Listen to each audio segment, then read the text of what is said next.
আপনি কিছু বলতে চান? আচ্ছা, আপনারা ইতিমধ্যে সবাই জানেন বাংলাদেশের যে ঘটনাটা ঘটছে, স্পেশালি বিবিসির সামনে আসার যে কারণটা সেটা হলো গত দুদিন থেকে আমরা দেশে যোগাযোগ করতে পারছি না। এই হত্যাকারী সরকার স্টুডেন্টদের যে খুন করছে এই খবরটা যাতে বাইরে না যায় এবং আমরা যাতে যোগাযোগ করতে না পারি, এই জন্য ওখানকার সমস্ত মিডিয়া, বাংলাদেশের সমস্ত মিডিয়া এবং ইন্টারনেট বন্ধ করে দিয়েছে। তো আমরা বিবিসির সামনে এই জন্যই আসছি যাতে বিবিসি অন্তত এই নিউজগুলো কাভার করে সারা বিশ্বকে জানিয়ে দিই আমরা কোন পরিস্থিতির মধ্যে আছি। ইভেন আমি আমার মার সাথে দুদিন দেখা করতে পারিনি, কথা বলতে পারিনি, আমার আত্মীয় স্বজনদের সাথে কথা বলতে পারিনি। হত্যার পাশাপাশি সবকিছু বন্ধ করে দিয়েছে, কমিউনিকেশন সিস্টেম যেটা একেবারে ব্ল্যাক আউট করে দিয়েছে। তো আমাদের বিবিসির কাছে এটা আমাদের রিকোয়েস্ট, বিবিসি এই নিউজগুলো পাবলিশ করে সারা ওয়ার্ল্ডকে জানিয়ে দিক আমাদের বর্তমান পরিস্থিতি, আমাদের দুরবস্থার কথাটা। আমাদের বাড়ির লোকজন আদৌ এখনো সুস্থ আছে কিনা আমরা সেটাও জানি না, আমরা বলতে পারতেছি না, আমরা বাড়িতে যোগাযোগ করতে পারতেছি না। বাবা মা আছে, ভাই বোন আছে বাড়িতে, সবার। এখানে দেখতে পাচ্ছি অর্ধশতর উপরে বাঙালি আমরা এখানে জমায়েত হয়েছি। শুধুমাত্র এখানকার যেই ইন্টারন্যাশনাল মিডিয়া আছে বিবিসি, তার কাছে আমাদের অনুরোধ যেন তারা আমাদের এই সংবাদগুলো প্রচার করে, কারণ আমাদের দেশের যে মিডিয়া সেটা টোটালি গভর্নমেন্টের আন্ডারে চলে গিয়েছে। গভর্নমেন্ট যা বলছে তারা সেটাই করছে। আমরা এখানে আরো কিছু ভাইয়ের এবং বোনের ভিউ নেওয়ার চেষ্টা করবো যে আসলে কেন এই প্রোটেস্টটা করা হচ্ছে, কি কারণে, শান্তিপূর্ণভাবে। প্লিজ ভাইয়া। আমাদের বাংলাদেশে আমরা যখন স্টুডেন্ট ছিলাম আমাদের কোনো ধরনের, যখন আমরা ভার্সিটিতে ভর্তি হবো তখন আমাদের জন্য একটাই কথা, কোটা পাবে হচ্ছে 50 কি 70% মতো জায়গা। আমাদের স্টুডেন্টরা যারা মেধা দিয়ে চলতেছে তাদের কোনো লাভই নেই।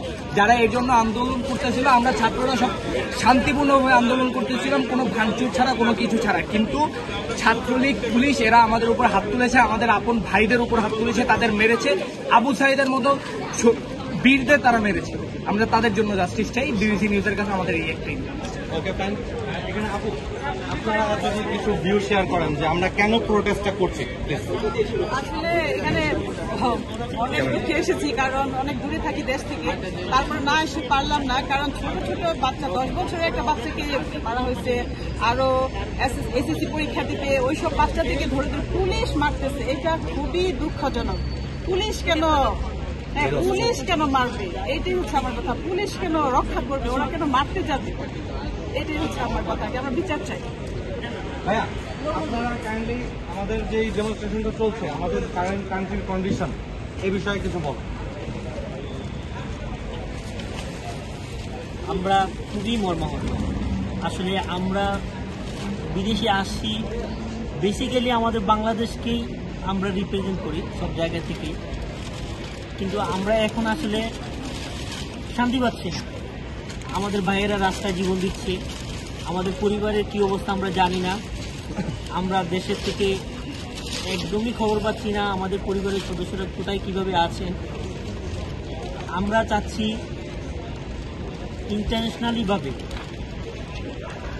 ইন্টারন্যাশনালিভাবে যাতে সবাই আমাদেরকে সাহায্যের হাত বাড়িয়ে দেন। আমরা আমাদের এই প্রতিবাদ সব জায়গায় ছড়িয়ে দিতে চাই। ধন্যবাদ। আসলে প্রধানমন্ত্রী শেখ হাসিনা, তাকে প্রধানমন্ত্রী না বলাই বেটার, কারণ সে 3 বার অবৈধভাবে বাংলাদেশের ক্ষমতা দখল করে বসে আছে। সে যে কোনো যৌক্তিক আন্দোলন সে ভয় পায়, সে মনে করে এটা যেন তার ক্ষমতা হারানোর আন্দোলন, মানুষজন এটা করছে। এর আগের বারের কোটা সংস্কার আন্দোলন, নিরাপদ সড়ক আন্দোলন, প্রত্যেকটা আন্দোলন সে নির্মমভাবে দমন করেছে। এইবার তার নির্মমতার হার আরো বেশি বেড়ে গেছে। আমাদের শত শত ভাই আহত, নিহত হচ্ছে। আমরা কোন দেশের, আমাদের ইন্টারনেট বন্ধ, যোগাযোগ বন্ধ, সবকিছু বন্ধ। আমরা কোনো খবর পাচ্ছি না। কিছু কিছু ভিডিও ফুটেজ বের হচ্ছে, আমরা দেখছি। আমরা আতঙ্কিত। আমরা খুবই দুশ্চিন্তায় আছি যে আমাদের পরিবারের, আমাদের কোনো ভাই কোনো কিছু হলো কিনা, কারো বাসায় গিয়ে গুলি করে মারছে কিনা। আমরা আমাদের ওই কনসার্ন থেকে আমরা আজকে এখানে আসছি, যেন আমরা বিশ্বকে জানাতে পারি যে আমাদের দেশে কি হচ্ছে, যেন বিশ্ব আমাদের সাথে বিশ্ববাসী যেন আমাদের সাথে আমাদেরকে সাপোর্ট করে, সেজন্য আমরা এখানে আসি।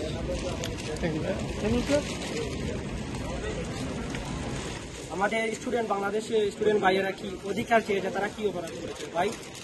তাদের আমাদের মুক্তিযুদ্ধে তো হয়েছিল মৌলিক অধিকারের আদায়ের, তাইলে আমাদের মৌলিক অধিকার গেল কোথায়? কেন আবার আন্দোলন করতে হবে, আবার যুদ্ধ করতে হবে মৌলিক অধিকারের জন্য? কেন?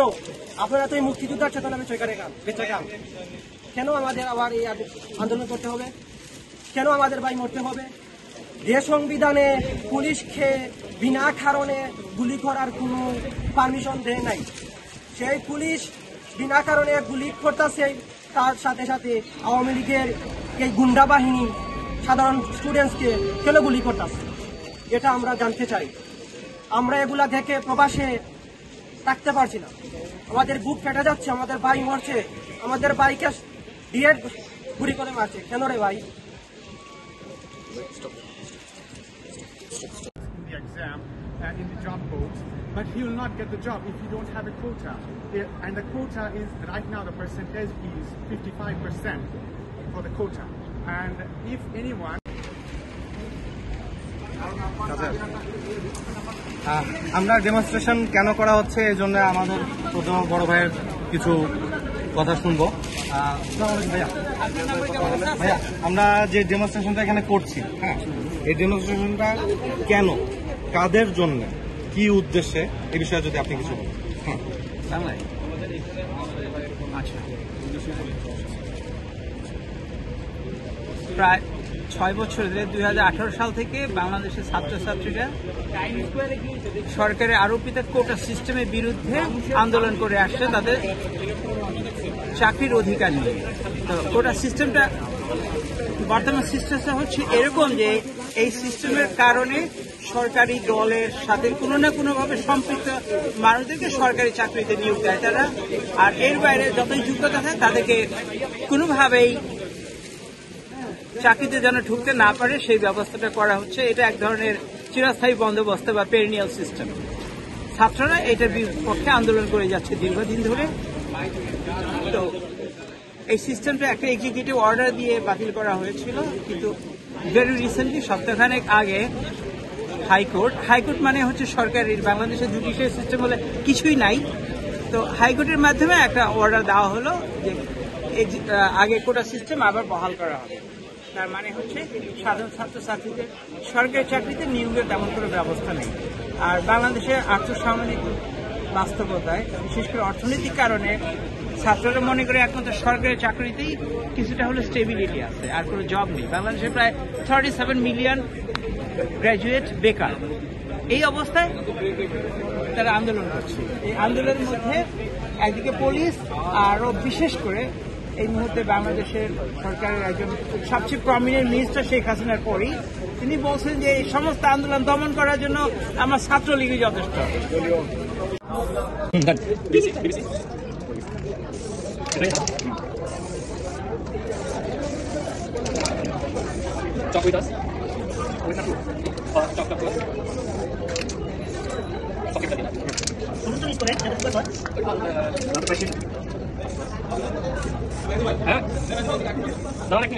ওটা লাগা দেন। We need justice. We have some evidence.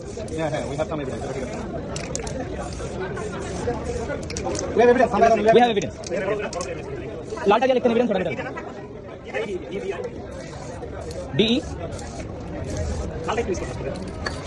And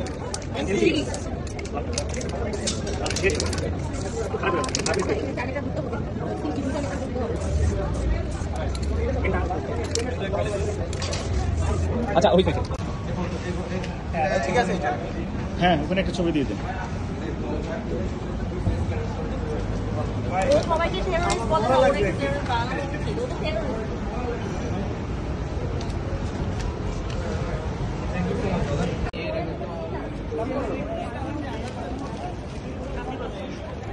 আমাদের ভাইয়েরা রাস্তায় জীবন দিচ্ছে, আমাদের পরিবারের কি অবস্থা আমরা জানি না।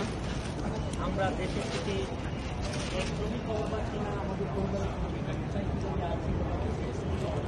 আমরা চাচ্ছি internationally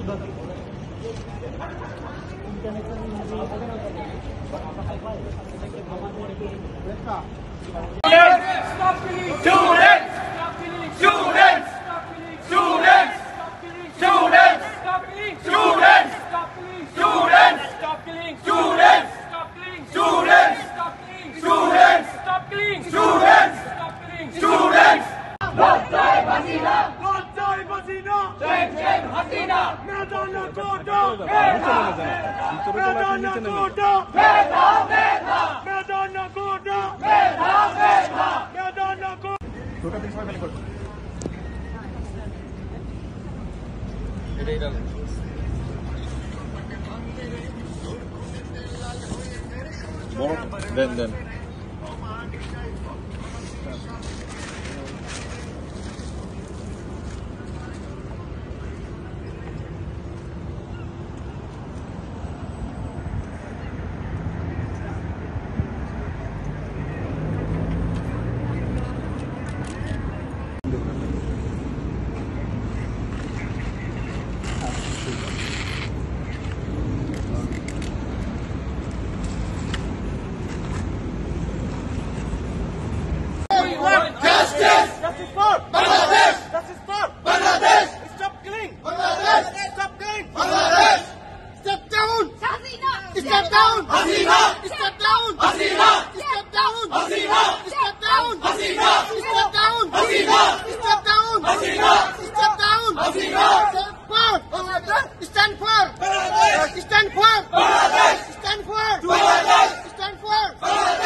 Justice for Bangladesh! Justice for Bangladesh! Justice for Bangladesh! Step down! Hasina! Step down! Hasina! Hasina! Step down! Hasina! Step down!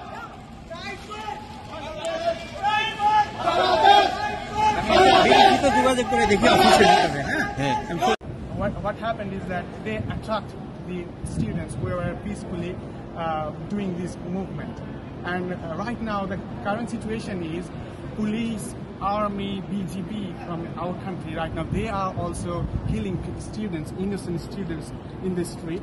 And we are here to demonstrate protest in front of BBC. So we want BBC now to broadcast it, to tell the world about the ongoing situation in Bangladesh, as well as we don't have any internet connection. We lost our connection with Bangladeshi people totally. Nobody is able to use actually internet, Wi-Fi or anything there, and because of that we are very concerned about our brothers and sisters over there. We are the international students studying in London, UK. I'm from London South Bank University, and we have so many brothers from here, and we came here to tell it to BBC. We want the support from the international authorities. We want those who are accountable to get punished, and we want justice for the international for the students in Bangladesh. Thank you. So you've got family over there that you're concerned about? Not just family, we have brothers, we studied together, and now we are seeing they are killed by the government parties and rulers and everyone, including police, BGP, the border guard Bangladesh, and also the army, of course, yeah, right now. And when was the last time that you were able to speak to It's like 1 day ago, 24 hours ago. And we are still trying, but we don't have any internet over there, and because of that, we are very concerned about it. Yeah, I think the international authority, what they can do, the human rights organization like Amnesty International, they can came forward and they can take some action against that, and they can hold accountable to those who are involved in this horrific incident. So your students all from the local area or from different parts of London, and you've come over here from London? We are in different parts of London, and we came here just to address these situations in front of BBC, so that they might know what is happening and they take actions from their side as well. That's brilliant. Thank you so much. That's really helpful. So we're covering it on Radio 4's PM program today. Okay. So we're still putting all of our program together, but we're going to be talking about it today. Sure. So we'll be using that. So Thank you. so much. Thank you so much. You too. Bye.